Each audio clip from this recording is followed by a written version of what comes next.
UK to recognize Palestinian state if Israel doesn't agree to Gaza ceasefire, NPR. British Prime Minister Keir Starmer announced that the UK will recognize a Palestinian state by September unless Israel takes significant steps towards peace in Gaza. This includes ending the conflict, agreeing to a ceasefire, and committing to a long-term peace plan that revives the possibility of a two-state solution. Starmer also urged Hamas to release hostages and disarm. This decision follows a similar announcement by France and comes amidst a growing international crisis in Gaza. The ongoing conflict has resulted in widespread starvation and a death toll exceeding 60,000 Palestinians, according to Gaza's health ministry. An unbacked group warns of a potential famine. Israel strongly opposes Britain's move, stating it rewards Hamas and harms ceasefire efforts. The UK and France would become the largest Western powers to recognize Palestinian statehood, joining over 140 other countries. The US has criticized the French announcement, calling it counterproductive to their diplomatic efforts. Prime Minister Starmer's announcement is a significant development in the ongoing Israeli-Palestinian conflict, placing pressure on Israel to negotiate and potentially altering the geopolitical landscape of the region. In our next story, the EPA proposes gutting its greenhouse gas rules. Here's what it means for cars and pollution. The Environmental Protection Agency, EPA, has proposed eliminating its greenhouse gas regulations for vehicles, a move that would effectively end tailpipe emission standards aimed at reducing climate change pollution. This proposal directly contradicts the EPA's 2009 finding that greenhouse gases are a form of air pollution, a determination that underpins many crucial environmental regulations.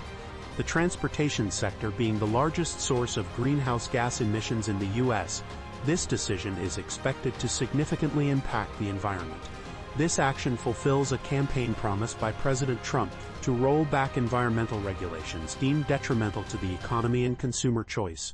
While the proposal must undergo public comment and likely face legal challenges, it's a major win for oil and biofuel companies who have long opposed these stricter standards. Environmental groups are vehemently condemning the move, arguing it will drastically increase pollution and harm public health. The proposal targets three sets of clean car standards: EPA tailpipe standards, Department of Transportation fuel economy standards, CAFE, and California's stricter state emission rules. While the EPA's proposed rollback is currently under review, Congress has already weakened the CAFE standards by removing penalties for non-compliance. California's waiver to set its own more stringent standards has also been revoked. This regulatory rollback creates significant uncertainty for automakers, who must plan their product lines years in advance. Although the immediate impact on the market is unclear, experts predict increased emissions and long-term fuel costs for consumers. While some automakers might scale back investments in clean car technologies, the transition won't be immediate, with hybrids likely remaining a significant part of the market. The move underscores the ongoing political battle over environmental regulations and their impact on various industries and consumers. In our next story, Trump's EU trade deal based on huge energy purchases that are unrealistic, analysts say. President Trump has announced a major energy deal with the European Union, involving a massive $750 billion purchase of U.S. energy by the EU and a $600 billion investment in the U.S. by 2029. In return, the U.S. will impose a 15% tariff on EU goods, significantly lower than the previously threatened 30%. However, experts question the deal's feasibility. The $600 billion investment is not legally binding, merely representing expressed interest from EU companies. Similarly, the enormous energy purchases face significant market and political hurdles, as neither the EU nor the U.S. government can directly mandate these transactions. Analysts highlight the non-binding nature of the agreement, emphasizing that the EU itself doesn't purchase energy. Individual member states and companies would be responsible for fulfilling the commitments. The deal hinges on the willingness of these entities to participate, a factor that remains uncertain. Despite these concerns, the White House maintains that the EU is expected to honor its commitments, with President Trump reserving the right to reinstate higher tariffs if the agreement is not met. The details of the energy purchases, including the specific amounts of oil, LNG, and nuclear fuel, are yet to be fully worked out. In our next story, scientists unveil the shocking truth behind lightning's mysterious birth. Scientists have made a breakthrough in understanding how lightning forms, using advanced mathematical models and comparing them to real-world observations from ground sensors, satellites, and high-altitude aircraft. Researchers have simulated the conditions inside thunderclouds just before a lightning strike. The model reveals that powerful electric fields within the clouds accelerate electrons.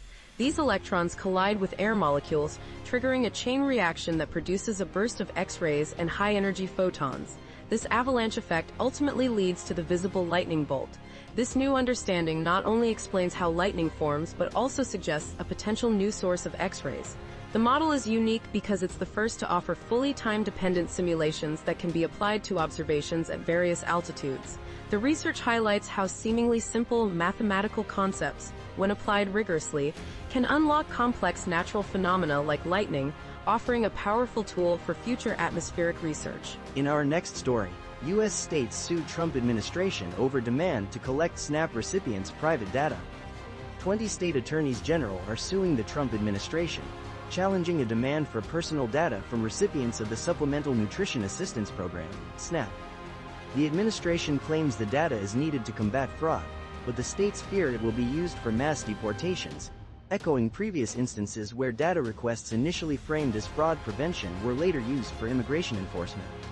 The lawsuit seeks to prevent the transfer of sensitive information, including addresses, birth dates, and immigration status, arguing this violates privacy laws. State attorneys general assert that SNAP recipients provided this information to access food assistance, not to be targeted in immigration actions.